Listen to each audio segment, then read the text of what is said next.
নবী নবী বলে হায় কেঁদে কেঁদে দিন যায়। নবী নবী বলে হায় কেঁদে কেঁদে দিন যায়। তবু পাইনি দিদার অধমে। লাখো সালাম কদমে নবী, লাখো সালাম কদমে। নবী নবী বলে হায় কেঁদে কেঁদে দিন যায়। নবী নবী বলে হায় কেঁদে কেঁদে দিন যায়। তবু পাইনি দিদার অধমে। লাখো সালাম কদমে নবী, লাখো সালাম কদমে। সোনার মদিনায় লুকিয়ে আছো গো, দেখতে না পাই নয়নে আমি, দেখতে না পাই নয়নে। এ চির গোলাম কেঁদে কেঁদে মরে গো, আছে কি তোমার স্মরণে ও গো, আছে কি তোমার স্মরণে। দয়ার নজরে চাও গোলামের দেখা দাও। দয়ার নজরে চাও গোলামের দেখা দাও। ধন্য করো জনমে। লাখো সালাম কদমে নবী, লাখো সালাম কদমে। আলহামদুলিল্লাহ, আল্লাহ সুবহানাহু ওয়া তাআলা শুকর যে আল্লাহ সুবহানাহু ওয়া তাআলা আমাদেরকে মায়া করে দয়া করে মহান আল্লাহ সুবহানাহু ওয়া তাআলার ঘর মসজিদে এসে ক্বাবলাল জুমা নামাজ আদায় করে রাসূল করিম সাল্লাল্লাহু আলাইহি সাল্লামের উপর কয়েক মর্তবা দরুদ শরীফ পড়া এবং মহান আল্লাহ সুবহানাহু ওয়া তাআলার উপর কিছু সময় জিকির করার সুযোগ দিয়েছেন। এর জন্য জবান খুলে বলি আলহামদুলিল্লাহ। লক্ষ কোটি দুরুদ ও সালাম সৃষ্টিকুলের সভাপতি শামসুল হিদায়াহ বদরুদ্দুজা সৈয়দ সাকালাইন ইমামুল মুরসালিন খাতামুন নবীন ওয়াল মুরসালিন আফতাব নবুওয়াত শাহনশাহ রিসালাত হুজুর আকরাম নূর মুদাসসাম নূর আলা নূর হাবিবিনা শফিনা মাওলানা মুহাম্মদ সাল্লাল্লাহু আলাইহি ওয়াসাল্লামের উপর, যাকে আল্লাহ সুবহানাহু ওয়া তাআলা আজ থেকে প্রায় 1000 বছর পূর্বে মক্কার জুড়ে প্রেরণ করেছেন। মহান আল্লাহ রাব্বুল আলামিন দয়া করে মায়া করে আমাদেরকে ভালোবেসে শেষ নবীর উম্মত করে দুনিয়ায় পাঠিয়েছেন। এর জন্য বলি আলহামদুলিল্লাহ। জবান খুলে বলি সাল্লাল্লাহু আলাইহি ওয়াসাল্লাম। প্রিয় সুধী আমার, আমরা পূর্বে জমা আপনাদের সামনে আলোচনা করেছি, অনেকটা আলোচনা হয়ে গিয়েছে নবীর চরিত্র ভিত্তিক সমাজ ব্যবস্থা প্লাস রাসূলের চরিত্র, রাসূলের মুজিজা, রাসূলের আদর্শ কেমন হয় আছে আর আমাদের কেমন হওয়া উচিত এটার উপর আলোচনা। রাসূল করিম সাল্লাল্লাহু আলাইহি ওয়াসাল্লাম আমার আপনাদের জন্য উত্তম আদর্শ, ঠিক কিনা বলেন? লাকাদ কানা লাকুম ফি রাসূলিল্লাহি উসওয়াতুন হাসানা। নবীর চরিত্র, নবীর আচরণ, নবীর সব কিছু আমাদেরকে ফলো করতে হবে। আমরা শেষ নবীর উম্মত, আমাদের নবী মুহাম্মদ সাল্লাল্লাহু আলাইহি ওয়াসাল্লাম আমাদের প্রতিটি কাজে, প্রতিটি চিন্তায়, প্রত্যেকটি কথায়, প্রত্যেকটা উঠা বসায় সব কিছু নবী কেন্দ্রিক হতে হবে। কি কেন্দ্রিক হতে হবে? জোরে বলেন, কি কেন্দ্রিক? নবী কেন্দ্রিক হতে হবে। নবী কিভাবে হেসেছেন, নবী কিভাবে কথা বলেছেন, নবী কিভাবে হেঁটেছেন, নবী কিভাবে মানুষের সঙ্গে সুন্দর করে কথা বলেছেন, এটাকে ফলো করতে হবে। আমরা ফলো তো করি নায়ক নায়িকা গায়িকা, যত দুনিয়ার ফায়সা এই সব জিনিসের মধ্যে আমরা এখন ঝুঁকে যাচ্ছি। অথচ মুসলমানের আদর্শ থাকবে মুহাম্মদুর রাসূলুল্লাহ সাল্লাল্লাহু আলাইহি ওয়াসাল্লাম।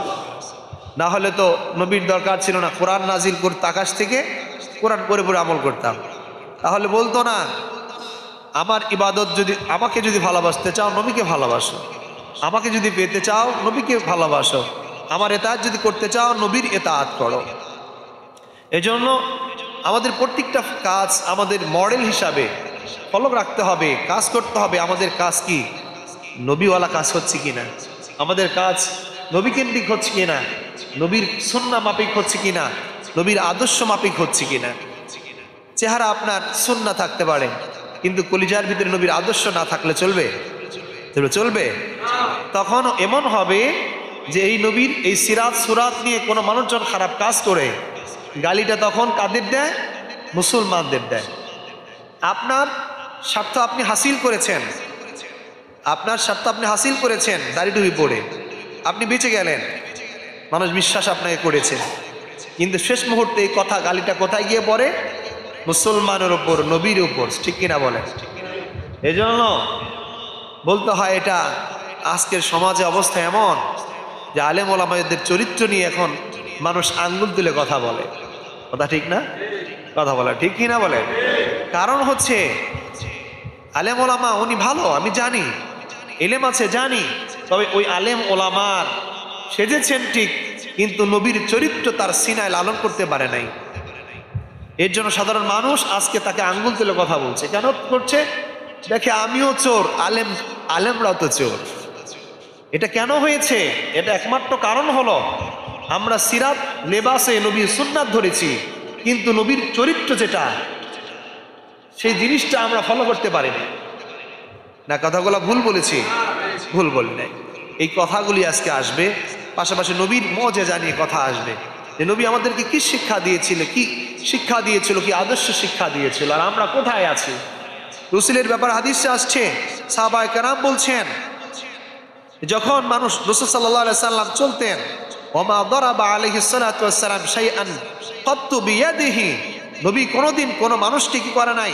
আঘাত করে নাই। সুবহানাল্লাহ বলবেন না? এরপরে ওয়ালাম রাআতান ওয়ালা খাদিমান, ইমরাতান, মহিলাদেরকে কখনো কি বলে নাই? আঘাত দেয় নাই, কোনো স্ত্রীকে হাত তুলে নাই। এই আদর্শ আমাদের আছে? বলেন আছে? হাত তোলা যাবে না। ওয়ালা খাদিমান, খাদেমের উপর তিনি খারাপ ব্যবহার করে নাই, খাদেমের সঙ্গে সুন্দর ব্যবহার করেছেন। আর আমার আপনার যদি চাকর থাকে, তুই ছাড়া কথা বলা ছাড়া উপায় নেই, তুই না বললে এই জন্য ভালোই লাগে না, একটা ভাব আসে না। নবীর ব্যাপারে বলছেন না, ইল্লা ইউজাহিদু ফি সাবিলিল্লাহ, তবে ভিন্ন যুদ্ধের ময়দানে রাসূল যুদ্ধ করেছেন, তবে খাদেমের বিরুদ্ধে হাত তুলে নাই, গালি দেয় নাই, স্ত্রীর সঙ্গে ভালো ব্যবহার করেছে। রাসূলের আদর্শ ছিল রাসূল কখনো হাত তুলে নাই। এবং ফাহিশাও ওয়ালা মুতাফাহিশান, কোনদিন রাসূল ফাহিশা কথা বলে নাই। সুবহানাল্লাহ বলেন। ওয়ালা সাখাবান ফি আসওয়াকিন, নবী বাজারে গিয়ে চিৎকার মেরে কথা বলে নাই। আমরা বলি না? কথা বলে না? বলি কি না? ফিল আসওয়াকিন, বাজারে গিয়ে কি বলে নাই? উঁচু আওয়াজে কথা বলে নাই, এবং মানুষের গীবত শিকত করে নাই, অন্যায়ের সঙ্গে তিনি কি করেন নাই? আপোষ করেন নাই। এবং তার সঙ্গে কেউ যদি খারাপ ব্যবহার করতেন, বিসাইয়্যাতি সাইয়্যাতা ওয়ালাকিন ইয়াফু ওয়া ইয়াসফাহু, রাসূলের সঙ্গে কেউ যদি এরকম করতেন, রাসূল তাকে ক্ষমা করে দিয়ে এড়িয়ে চলতেন।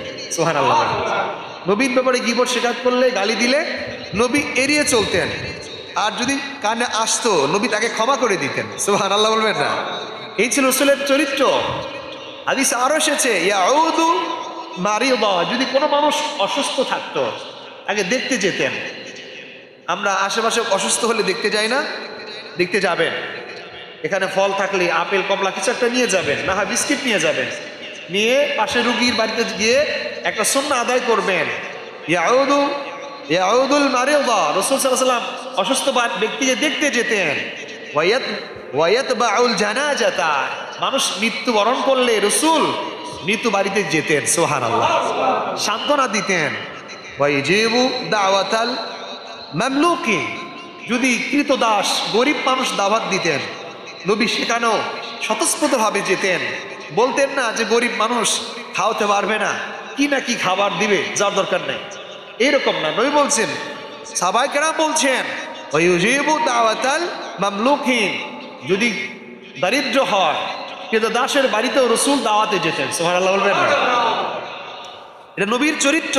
শুধু তাই না, হাদিস আরো আসছে আজকে খুতবার ভিতরে যে বলা হয়েছে ইয়াখসিফু না'লাহু, রাসূল সাল্লাল্লাহু আলাইহি সাল্লাম নিজের জুতা নিজে সেলাই করতেন। সুবহানাল্লাহ। ওয়া ইয়াখিতু সাওবাহু, নিজের পোশাক রাসূল নিজে সেলাই করতেন। সুবহানাল্লাহ বলবেন না? যিনি হলো সাইয়্যিদুল মুরসালিন, ইমামেরও ইমাম, যার জন্য আল্লাহ এত কিছু সাজিয়েছেন, চাইলেই আল্লাহর কাছে পেতেন। নবী দুনিয়া থেকে হাত বাড়ালে আল্লাহর জান্নাত পর্যন্ত হাত চলে যেত। সেই নবী কি করছে? জুতা শিলাচ্ছে। সেই নবী নিজের জুতা শিলাচ্ছে, সেই নবী নিজের পোশাক শিলাচ্ছে। ওয়া ইয়ামালু ফি বাইতিহি, তিনি নিজের ঘরের কাজ নিজে করতেন। এমন না যে আমার মুরিদান আছে, উম্মত আছে, এই কাজটা করে দাও, নবী বলতেন না। সুবহানাল্লাহ বলবেন না? এরপরে ইয়াফলিহু সাওবাহু, এরপরে এমন হতো রাসূল সাল্লাল্লাহু আলাইহি সাল্লাম নিজের কাপড় স্ত্রীদেরকে মাথা চুল আশ্রিয়ে দিতেন, মাথা থেকে একটু বের হতো কিছু ময়লা, নবী নিজে সাফ করতেন। কতটা ভালোবাসতেন! সুবহানাল্লাহ। আমরা দিয়েছি কোনোদিন না। ওয়াহলাবু শাতাহু, এরপরে কি আল্লাহ রাসূল সাল্লাল্লাহু আলাইহি সাল্লাম কি করতেন? নিজের কাপড় সেলাই করতেন এবং নিজের বরকি নিজে খাওয়াতেন। নিজের বরকি ছাগল নিজে কি করতেন? খাওয়াতেন। ওয়ায়াখদিমু নাফসাহু, এবং কি করতেন? আল্লাহ রাসূল সাল্লাল্লাহু আলাইহি সাল্লাম নিজের কাজ নিজেই সবকিছু করতেন, অন্যকে কোনো কথা বলতেন না। না, আমাদের চরিত্র কি আর নবীর চরিত্রটা কি? তিনি তো ছিলেন সকল ইমামের ইমাম। আরো হাদিস আসছে ওয়াকানা আলাইহিস সালাতু ওয়াস সালাম তাবিলাস সামতি, আল্লাহ রাসূল সাল্লাল্লাহু আলাইহি সাল্লাম কি করতেন? বেশি সময় তিনি নীরব থাকতেন। সুবহানাল্লাহ। কি থাকতেন? তাবিলাস সামতি, আল্লাহ রাসূল সাল্লাল্লাহু আলাইহি সাল্লাম বেশি সময় নীরব থাকতেন, আল্লাহ নিয়ে চিন্তা করতেন, উম্মত নিয়ে চিন্তা করতেন। আর আমরা তো সুযোগ পেলেই বক বক শুরু করে দিই, তাই না? কথা বলে না, বলে কি না? এই নবীর আসল এই চরিত্রগুলো আমাদের ফলো করা প্রয়োজন কি না? প্রয়োজন। এরপর আল্লাহ রাসূলের একটি হাদিস শোনাবো আপনাদের। যে হাদিসটি হযরত আনাস রাদিয়াল্লাহু তাআলা বলছেন যে আনাস রাদিয়াল্লাহু তাআলা আশরা সিনিনা, আনাস রাদিয়াল্লাহু তাআলা বলছে আমি রাসূলের ঘরে 10 বছর খেজমত করেছি। সুবহানাল্লাহ। কি করেছে? 10 বছর খেজমত করেছে। আনাস খাদিমতু নবী সাল্লাল্লাহু আলাইহি ওয়াসাল্লাম 10 সিনিনা ফামা ক্বালা লি উফিউ ওয়ালা লিমা সানাতা ওয়ালা আল্লা সানাতা। সুবহানাল্লাহ। হযরত আনাস রাদিয়াল্লাহু তাআলা আল্লাহর হাবিবের খাদেম হিসেবে তিনি ছিলেন। নবীর কাছে থাকতেন আর নবীর খেজমত করতেন। আল্লাহর হাবিবকে ডেকে বলছেন, নবী আপনার যখন যা লাগবে আপনি তাই হুকুম করবেন। আল্লাহর হাবিব কোনদিন আনাস রাদিয়াল্লাহু তাআলাকে একটা হুকুম করে নাই। আনাস রাদিয়াল্লাহু তাআলা বলছে আমি 10 বছর, 1 বছর নয়, কয় বছর? 1 বছর। কয়দিন 1 বছর? 300। তাহলে যোগ করেন কতদিন হয়? হযরত আনাস বলছি আমি 10 বছর নবীর খেজমত করেছি। নবী আমাকে কোনোদিন আনাস বলে ডাক দিয়ে বলেন, আনাস এই কাজটা তুমি করলা কেন? এই কাজ ভালো হয় নাই, এটা করা উচিত হয় নাই, এইরকম কোন শব্দ ওয়ার্ড আল্লাহর হাবিব ব্যবহার করে নাই। 10 বছর খেজমত করে আনাস রাদিয়াল্লাহু তাআলা বলছেন, কি বলছেন? ক্বালা লি উফিউ ওয়ালা লিমা সানাতা ওয়ালা আল্লা সানাতা। সুবহানাল্লাহ। আল্লাহর হাবিব বলছেন, হযরত আনাস বলছে আমি 10 বছর নবীর খেজমত করেছি।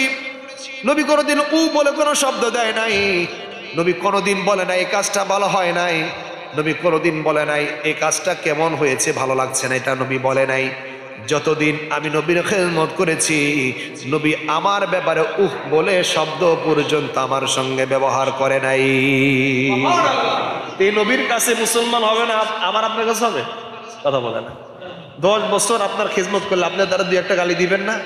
আরে ভাই 10 বছর, একদিন আপনার পিছনে একজন লোক থাকুক, দেখেন কয়টা গালি আপনি দিয়ে ফেলেন। আনাস রাদিয়াল্লাহু তাআলা বলছেন আমি 10 বছর খেদমত করেছি, নবী কোনদিন আমাকে গালি কেন, এখান থেকে সরে বসে এই কথা বল শব্দটা নবী করে নাই। সুবহানাল্লাহ বলবেন না? এই নবীর চরিত্র, এই আদর্শ কে লালন করবে? ঈসা নবীর উম্মতেরা। কথা বলেন, কথা বলে না? ঈসা নবীর উম্মতেরা। আমাদের করতে হবে। এই কথাগুলো কেন আমরা বলছি? যেন আমি সহকারে আপনারা সকলে নবীর আদর্শ লালন করতে পারি জীবনে। চেহারায়, সুরাতে, দাড়ি, টুপিতে শুধু সাজালেও হবে না, আসল তাকওয়া তো আত্তাকওয়া হা হোনা, আত্তাকওয়া হা হোনা, আত্তাকওয়া হা হোনা। নবী 3 বার বলেছেন তাকওয়া এখানে, তাকওয়া এখানে, তাকওয়া এখানে। এটার নাম্বার তাকওয়া। এটা তাকওয়ার পোশাক, এটা তাকওয়ার পোশাক, দাড়ি টুপি জামা সব। কিন্তু আল্লাহ রাসূল 3 বার আঙ্গুল দিয়ে দিয়েছেন তাকওয়া এখানে, তাকওয়া এখানে, তাকওয়া এখানে। তাহলে তাকওয়া কোথায় ভাই? অন্তরে। কোথায় জোরে বলেন, কথা বলেন, অন্তরে কোথায়?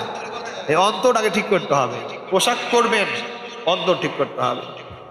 আপনি খুব সুন্দর কথা বলেন, ভিতরে ভিতরে অনেক বিষ, এরকম হয় না? হয় না? হয় না? এর জন্য কিয়ামতের মাঠে আল্লাহ রাব্বুল আলামিন কি বান্দাকে ডাকবে, আর বান্দার অন্তর দেখে দেখে আল্লাহ জান্নাত দিবে, না হয় জাহান্নাম দিবে। আল্লাহ বলছে আমি কিছু দেখব না, ইয়াউমা লা ইয়ানফাউ মালু ওয়ালা বানুন ইল্লা মান আতাল্লাহা বিকলবিন সালিম। আমি আল্লাহ পাক তোমার চেহারা দেখব না, সম্পদ দেখব না, কি সুন্দর চেহারা তোমার দেখব না, সম্পদ দেখব না, আমি দেখব ইল্লা মা আতাল্লাহা বিকলবিন সালিম, আমি দেখব তোমার অন্তর। এখন চিন্তা করেন, সবাই সবাইকে পরীক্ষা ফেলে দেন যে আসলে কি আমি ভালো? এটা প্রশ্ন করলেই ওয়াজ এত বেশি লাগবে না। লাগবে? ওয়াজ লাগবে না। এর জন্য আনাস রাদিয়াল্লাহু তাআলা বলে আমি নবীর দরবারে খেদমত করেছি কয় বছর, এরপর রাসূল কি করে নাই? পুশ বলে শব্দ দেয় নাই। অনেক সময় রাসূলকে বলতে, ইয়া রাসূলুল্লাহ উদু আলা, বলছেন যে কি ওয়াকিলা ইয়া রাসূলুল্লাহ উদু আলাল মুশরিকিনা, রাসূল আমি মুশরিকদের জন্য একটু বর্দোয়া করেন, এরা তো আমাদের অনেক উৎপাত করে, অনেক জ্বালায়, অনেক কষ্ট দেয়, নবী আপনি তাদের ব্যাপারে একটু বর্দোয়া করেন না। আল্লাহর হাবিব বলছেন ক্বালা ইন্নী লাম উবআস, আমি প্রেরিত হই নাই লাআনাতান লাআনান লাআনান, আমি প্রেরিত হই নাই মানুষকে দুনিয়ায় এসে বরদোয়া করব, লানত দিব, এর জন্য আল্লাহ পাক আমাকে পাঠায় নাই। সুবহানাল্লাহ। ইয়া রাসূলুল্লাহ তাহলে কি? আল্লাহর হাবিব বলেন ওয়া ইন্নামা ইবআসু রাহমাতান, আমার আল্লাহ আমাকে দুনিয়াতে রাহমাতাল লিল আলামিন করে বানিয়েছে। আমি মানুষের জন্য দোয়ার জন্য এসেছি, আমি দোয়া করব, আমি কখনো কারো বরদোয়া করার জন্য আল্লাহ পাক আমাকে পাঠায় নাই। আমি সব সময় সবার জন্য আল্লাহর কাছে দোয়া করব। আমার আল্লাহ ওয়া ইন্নামা বুইসতু রাহমাতান, আল্লাহ পাক আমাকে রহমান করে, রহমান রব্বুল আলামিন আমাকে রহমত করে দুনিয়ায় পাঠিয়েছেন, আমি সবার জন্য দয়ার দোয়া করব। সুবহানাল্লাহ। এই হলো নবীর চরিত্র। এত কষ্ট হয়েছেন, বরদোয়া করলে সাথে সাথে কবুল। তুমি বলছেন না আমি বরদোয়ার জন্য আসি নাই, আমি কিসের জন্য আসছি? জোরে বলেন, কিসের জন্য? দোয়ার জন্য। এই আদর্শ আমাদের লালন করতে হবে কিনা? লালন করতে হবে কিনা? তাহলে যদি আমরা এই নবীর আদর্শ লালন করতে পারি, তাহলে দেখা যাবে আমার আপনার জীবনটা সুন্দর হয়ে যাবে। কারণ নবীর আদর্শ আমার আপনাকে যদি লালন না করতে পারি, আমরা কিয়ামতের মাঠে আমার আপনার জবাব দিয়ে আল্লাহর কাছে করতে হবে। আল্লাহ বলবেন, বান্দা আমি আল্লাহ তোমাকে এত সুযোগ দিয়েছিলাম, তুমি নবীর চরিত্র, নবীর কাজ তুমি ফলো করো নাই কেন? সুবহানাল্লাহ। এর জন্য নবীর মুজিজা, নবীর ভালোবাসা, নবীর প্রতি শ্রদ্ধা সম্পূর্ণ থাকতে হবে। এবং নবীর যে কথাগুলি আমরা অনেক সময় দেখি, নবীর এক একটা হাদিস আলোচনা জীবনভর অনেক শুনে এসেছি। একটা কথা, সেটা হলো নবী একদিন বনে যাচ্ছিল, হঠাৎ করে হরিণ নবীর হাতা ধরা দিল, ছেড়ে দিল, আবার চলে আসলো। এখন দেখি এটাকে নিয়ে অনেকে কথা বলে, এগুলো কোন হাদিসে নাই। মানে আমি দেখি, বুঝি না, দাড়ি আছে, টুপি আছে, সবই আছে ঠিক, কিন্তু নবীর মোহাব্বতের আলোচনা করলে কেমন যেন এটা হাদিস কোরআনে নাই, এটা বলে দিতে পারলে খুশি হয়। নাউজুবিল্লাহ বলবেন না? বলতে পারে যে আমি পাই নাই, আমি জানি না, আমার পর্যন্ত এই জ্ঞান আসে নাই, বলে দিলে কেমন যেন খুশি হয়। এর জন্য আমি তো দেখি দাড়ি টুপি ঠিকই আছে, কিন্তু রাসূলের মোহাব্বতের ক্ষেত্রে কিছুই নেই। এর জন্য নবী বলছেন কিয়ামতের পূর্বে কিছু মানুষ এমন সব কথা বলবে যে কথা তোমার বাবাও শুনে নাই, দাদাও শুনে নাই, তুমিও শুনে নাই, 14 গোষ্ঠী শুনে নাই, সারা জীবন শুনে আল্লাহ একটা, এখন বলে না এটা কোনো হাদিসই নাই। নাউজুবিল্লাহ বলবেন না? বন্ধুরা আমার রাসূল হলো রাহমাতাল লিল আলামিন। কেমন রাহমাতাল লিল আলামিন? আমার রাসূল যাচ্ছে বনের পাশ দিয়ে, হঠাৎ করে দেখতে পেলেন একটা হরিণ গাছের সাথে বাঁধা রয়েছে। নবী তাকিয়ে দেখছেন একজন আরব বেদুইন একটা হরিণকে গাছের সঙ্গে বেঁধে রেখেছে। তখনই আল্লাহর হাবিব বেদুইনের পাশে দাঁড়ালেন। হরিণ আল্লাহর হাবিবকে ডেকে বলছেন, ইয়া রাসূলুল্লাহ, ইয়া হাবিবাল্লাহ, আমাকে তো এই আরব বেদুইন বেঁধে ফেলেছে, আমাকে আটকে ফেলেছে, আমার বাচ্চাগুলি অনেক কান্না করে, আমি তাদেরকে একটু দুধ খাওয়াবো কিন্তু পারছি না, আমার বাচ্চাগুলোর অনেক কষ্ট হচ্ছে। ইয়া রাসূলুল্লাহ, আপনি যদি আমাকে ছেড়ে দেন, আমি আমার বাচ্চাদেরকে দুধ পান করি আবার আপনার কাছে চলে আসবো, ওয়াদা দিলাম।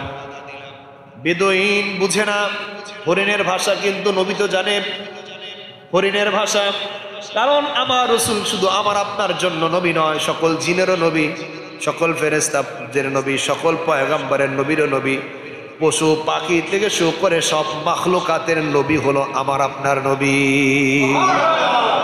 আল্লাহ নবী বললেন, এ বেদুইন, হরিণকে ছেড়ে দাও, হরিণ তার এলাকা যাবে, বাচ্চাদেরকে দুধ পান করাবে, এরপরে আবার তোমার কাছে ফিরে আসবে। আল্লাহর হাবিব হরিণটা রশিটা সুন্দর করে খুলে দিবে।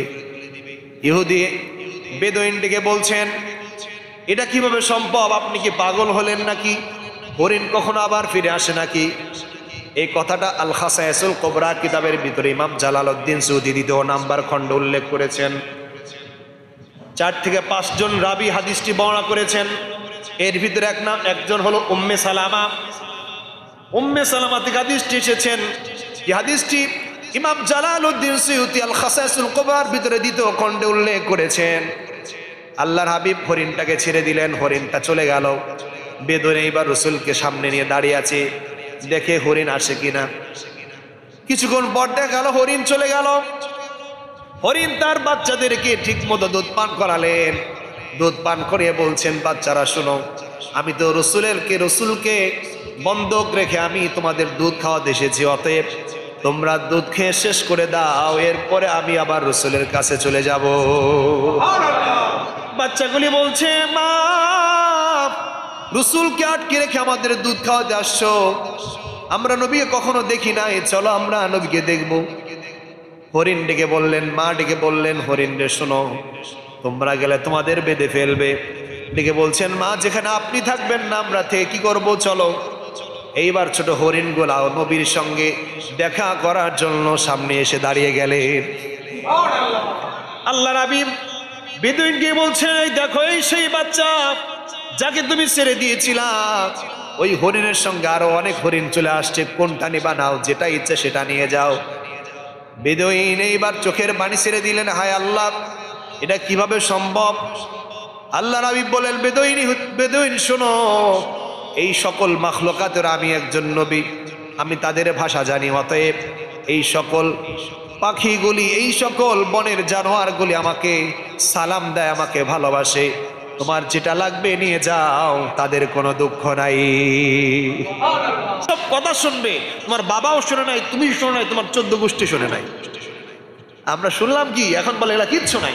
ওই যে বললাম, দেরাত বউ পাসাদ পাতিল, দেরাত বউকে বলছে, দেরাত বউ, পাতিলের নিচে কিছু আছে, মাটিটা উঠিয়ে দাও। দেড় বউ হাত কতটুক? কথা বলে না। 1.5 হাত বউর হাত অনেক লম্বা নাকি? ছোট হাত। এখন বউ পাতিলে হাত দিয়ে খুঁজতেছে, কিছু নাই। বউ ডাক দেয় শাশুড়িকে ডাক দেয়, কয়, মা, কিছুই তো পাই না, পাতিলের তো তলি নাই। কি নাই সেরে বলেন? পাতিলের তো তলি নাই। মানে আমরা এমন হয়ে গেলাম, ইমাম জালালউদ্দিন সূয়ুতী 2 লক্ষ হাদিসে হাফেজ ছিলেন, তার মতো মুহাদ্দিসিনে কেরাম বর্ণনা করে গেল। আর সারা দেশের পৃথিবীর এমন কোন একজন আলেম আমাকে দেখাইতে পারবেন না 10,000 হাদিস সনদ সহকারে মুখস্থ বলতে পারে, কিয়ামত পর্যন্ত এই সময় পারবেন। আর তুমি সলিমউদ্দিনে বলা কলিমউদ্দিন 2-1টা ওয়াজের ভাইরাল হয়ে গেছে, তুমি ওয়াজ করতেছো, এগুলো হাদিস কোরআনে নাই, এগুলো ভুয়া কথা। কেন? নবীর শানে কোনো কথা আসলে ভুয়া মনে হয় কেন? নবীর শানে কথা বললে তোমার কাছে ভুয়া মনে হয় কেন? একটা জয়ীফ সূত্রেও যদি নবীর প্রশংসা আসে, আমরা উম্মতের কাজ হলো এটা বেশি বেশি করে প্রচার করা, ঠিক কিনা বলেন? অথচ আমরা থাকার পরে বলি দরকার কি, হাদিস কোরআনে নাই। নাউজুবিল্লাহ পড়েন। আল্লাহ এই সকল আলেমদের আমাদের হেফাজত করো, আমিন বলেন। ভাই, আমি আলেমের বিপক্ষে না, আমি একজন আলেম। কালকে একটা ভিডিও দেখেছি যে মাদ্রাসার ছাত্রীদের সাথে যে ব্যবহার করা হয়েছে, ফেসবুকে দেখলাম, সত্য মিথ্যা আল্লাহ পাক ভালো জানেন, ওলামায়ে কেরাম কেমন দুনিয়াবি হয়ে গেল। শুধু দুনিয়াবি না, এগুলি বলতেও লজ্জা লাগে। লাইফ চলছে যে একজন জেনারেল মানুষ যে কাজ করতে পারে না দাড়ি টুপি রেখে, এখন মানুষ এত নির্লজ্জার মতো কাজ করে এখন। অতএব এই সমাজ ব্যবস্থা শুধু দাড়ি আর টুপির মধ্যে না, থাকতে হবে নবীর আদর্শ, নবীর চরিত্র। ঠিক কিনা বলেন? মাদ্রাসায় মেয়েদের পড়তে দিছে হুজুরের কাছে, হুজুর দুনিয়ার জেনা বেবিচারি কোনোটাই বাদ নাই। একটা জেনারেল মানুষ তো এটা পারবে না। পারবে? পারবে? জোরে বলেন। আমাকে বলতে হচ্ছে কেন হুজুর হয়ে? আমি এর জন্যই বলবো যে তোমার দাড়ি আছে, টুপি আছে, কিন্তু তোমার নবীর যে আদর্শ সেটা লালন করতে পারো নাই। এর জন্য তোমার জন্য আমার মতো মুন্সির গালি শুনতে হয়, সামনে দেখতেছি আরো শুনতে হবে। রাস্তাঘাটে চলতে পারবো না তো, রাস্তাঘাটে চলতে পারবো না, মানুষ গালি দিবে, সাধারণ মানুষ আমাদের গালি দিবে, দুইজনের জন্য 10 জনকে গালি দিবে। আল্লাহ আমাদেরকে হেফাজত করে আমিন বলেন। কারণ ওলামায়ে কেরাম যে যখন গালি দেয় তখন আল্লাহর লানত আসে, এটাও ভয় হয়। এজন্য আল্লাহ পাক এই সকল আলেম থেকে, ওলামায়ে সু থেকে আমাদেরকে হেফাজত করুক, আমিন বলেন। আপনারা কষ্ট পেলেন? কষ্ট পেলেন? এটা বলতে বাধ্য। কারণ দাড়ি টুপি রেখে যদি আপনি দুনিয়ার খারাপ কাজ করেন, হারাম খান, সুদ খান, জেনা করেন, আপনার দাড়ি টুপিকে আপনার আল্লাহ মাফ করবে না। মাফ করবে? লাগবে হলো ঈমান। লাগবে কি? কথা বলে লাগবে কি? ঈমান আগে, এরপরে দাড়ি টুপির সম্মান। এর আগে কোনো সম্মান নাই। রাসূল বলছেন আত্তাকওয়া হাহুনা, আত্তাকওয়া হাহুনা, আত্তাকওয়া হাহুনা। অন্তরে এখানে ঈমান, অন্তরে তাকওয়া, অন্তরে তাকওয়া, অন্তরে তাকওয়া। কষ্ট দিচ্ছি আপনাদের যে হুজুর আপনি কেন আবার হুজুরদের বিরুদ্ধে লাগলেন? আরে ভাই, এদের জন্য তো আমাদের মানুষ গালি দিবে এখন। এর জন্য চরিত্র ঠিক করতে হবে। শুধু আলেম হলে হবে না, শুধু মুসল্লি হলে হবে না, আসল লাগবে হলো নিজের আখলাক, চরিত্র। যে আখলাক শিক্ষা দিয়েছেন আমার নবী, আল্লাহ পাক নবীর চরিত্র বার হওয়ার তৌফিক দান করুক, আমিন বলেন। বন্ধুরা আমার, নবীর আদর্শ কেমন ছিল, নবীর চরিত্র কেমন ছিল, নবীর ক্ষমতা, নবীর মর্যাদা কেমন ছিল, আরেকটা মর্যাদার কথা আপনাদেরকে শোনাই। আল্লাহর হাবিব সাল্লাল্লাহু আলাইহি সাল্লামের কাছে হুদায়বিয়ার সন্ধির সময় হযরতে জাবের রাদিয়াল্লাহু তাআলা হাদিসটি এসেছেন। হুদায়বিয়ার সন্ধির সময় সাহাবায়ে কেরাম আল্লাহর হাবিবের কাছে আসলেন, এসে বলছেন, ইয়া রাসূলুল্লাহ, ইয়া হাবিবাল্লাহ, এই যে ওযুর পানি এইটুকু আছে, এর চাইতে বেশি পানি নাই। আল্লাহর হাবিব কি করলেন? ওযুর পানি দিয়ে ওযু করলেন। সাহাবায়ে কেরাম বললেন, নবী, এইটুকু পানির পরে কোনো পানি নাই, এত হাজার হাজার মানুষ, কিভাবে আমরা এই পানি ব্যবহার করব? আল্লাহর হাবিব বলছেন, সাহাবায়ে কেরাম চিন্তা করো না, একটা পাতিল নিয়ে আসো, বা একটা কৌটা লৌটা বড় একটা কি পাত্র নিয়ে আসো, পানিটা ছেড়ে দাও, আমি রাসূল পানির উপর হাত দিব। সত্যি তাই হলো, পানিটা ছেড়ে দিল। রাসূল ওই পাত্রের উপর হাত দিলেন। হাত দেওয়া মাত্রই নবী বলছেন, তোমাদের যা যা লাগবে গোসলের জন্য, হাজতের জন্য, খাবারের জন্য, ওযুর জন্য, যা যা লাগবে সকলে পানি নিয়ে যাও, সকলের পানি পূরণ হয়ে যাবে। হুদায়বিয়ার সন্ধির সময়টাই হলো, হযরত জাবের বলছেন, আমি সেদিন দেখতে পেলাম আল্লাহর হাবিবের হাত মোবারক থেকে জান্নাতের নহর বের হয়েছে, পানির নহর বের হচ্ছে। সুবহানাল্লাহ। রাসূলের হাত থেকে পানির নহর বের হচ্ছে, পানির নহর বের হচ্ছে। আমরা নিতেছি, নিতে নিতে আমরা এমন নেতি নিলাম, প্রায় 2500-এরও বেশি মানুষ ছিল সেই সময়। সাহাবী হযরতে জাবের বলছেন, এক পাত্র থেকে 2500 মানুষ আমরা পানি নিয়েছি, এক ফোঁটা পানি শেষ হয় নাই। নবীর চরিত্র, নবীর সম্মান, নবীর মুজিজা কতটুক ছিল! আল্লাহর হাবিব এত পরিমাণ পৃথিবীর মানুষদেরকে দেখিয়ে গিয়েছেন। নবীকে প্রশ্ন করছেন, ইয়া রাসূলুল্লাহ, আপনি একটু আমাদের মুজিজা দেখান। মুশরিকরা বলতো, মুজিজা কি? মুজিজা দেখতে চাও বলো। বিশাল একটা মুশরিক গোষ্ঠী এসে বলছেন, নবী, এই চারটাকে দ্বিখণ্ডিত করে এই পাহাড় আর এই পাহাড়ের দুই সাইডে পাঠিয়ে দেন। সম্ভব? সম্ভব? জোরে বলেন। আল্লাহর হাবিব বলছেন, তাহলে কি তোমরা ঈমান আনবে কিনা বলো? কাহা ঈমান আনবো। আল্লাহর হাবিব দেরি করেন, আল্লাহর হুকুম হলো। আল্লাহর হুকুমে নবী শাহাদাত আঙ্গুল ইশারা করলেন, অমনি দুই খণ্ড হয়ে দুই পাহাড়ের দুই পাশে এই চাঁদগুলি ঝুলতে শুরু করলো। সুবহানাল্লাহ। আধুনিক বিজ্ঞান বলছে, হ্যাঁ, এই চাঁদ একদিন দ্বিখণ্ডিত হয়েছিল, আবার পুনরায় একত্রিত হয়েছে। তার মানে হলো নবীদের 1000 বছর আগে যে মুজিজা দেখিয়েছিলেন চাঁদ দ্বিখণ্ডিত করা, বিজ্ঞান বলছে হ্যাঁ এই চাঁদ মাঝখানে অর্ধেক ধুম হয়ে গিয়েছিল, আবার নতুন করে জোড়া লেগেছে। নবী দুনিয়া থেকে ইশারা করেছেন চাঁদ দ্বিখণ্ডিত হয়েছে, কারণ হলো নবী তো আল্লাহর হুকুমে, নবী তো নবী, নবী আল্লাহ বলছে এই নবীর ইশারা চাঁদ দ্বিখণ্ডিত হয়ে যাও, অমনি দ্বিখণ্ডিত হয়েছে। সুবহানাল্লাহ। এর জন্য নবীর চরিত্র শুধু নয়, নবীর সম্মান আল্লাহ কত বাড়িয়েছেন, যদি ইশারা করেছেন চাঁদ দ্বিখণ্ডিত হয়ে গেছে। সুবহানাল্লাহ বলবেন না? হায় হায়, কিভাবে আপনাদের বোঝায় নবীর আরেকটা মুজিজা, নবীর সম্মানের কথা আমি আপনাদের বলবো। আল্লাহর হাবিব সাল্লাল্লাহু আলাইহি সাল্লামের কাছে হযরত আবু বকর ওমর আসলেন। কি আসলেন জোরে বলেন, কথা বলে না? হযরতে আবু বকর এবং ওমর রাদিয়াল্লাহু তাআলা আসলেন আল্লাহর হাবিবের কাছে একদিন। হযরত আবু বকর এবং হযরত ওমর এসে বলছেন ইয়া রাসূলুল্লাহ দেখেন আমাদের পেটে আমরা একটা পাথর বেঁধে রেখেছি। সুবহানাল্লাহ। কয়টা পাথর বেঁধেছেন? কথা বলে না। একটা পাথর বেঁধে রেখেছেন। পাঞ্জাবি উঁচু করে দেখাচ্ছেন রাসূল দেখেন আমরা তো পাথর বেঁধেছি রাসূল, আপনার কাছে কোনো খাবার আছে কিনা বলেন। হযরত ওমর হযরত আবু বকর রাসূলকে বলা মাত্রই রাসূল তখন নিজের পাঞ্জাবিটা উঁচু করে দেখালেন, দেখো আমার পেটে কয়টা। সুবহানাল্লাহ।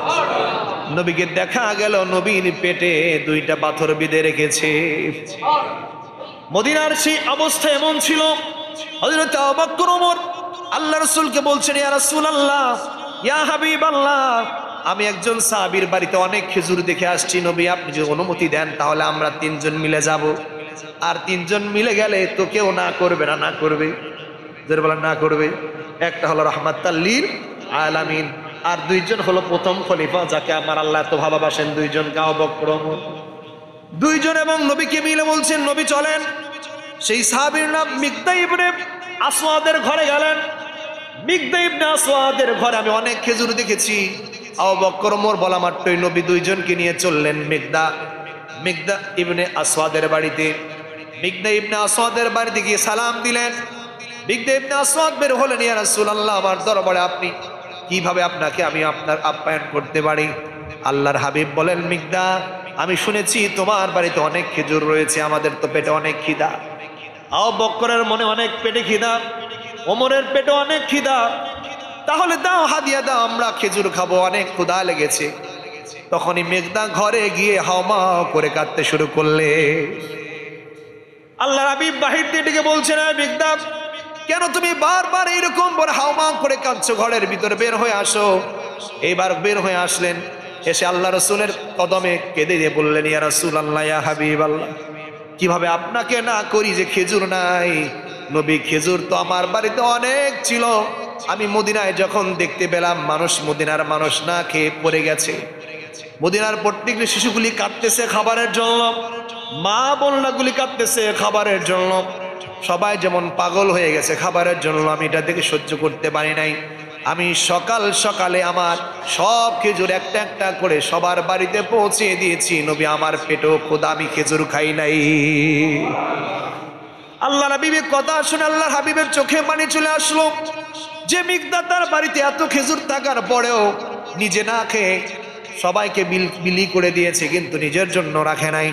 আমার আল্লাহ এত খুশি হয়ে গেলেন।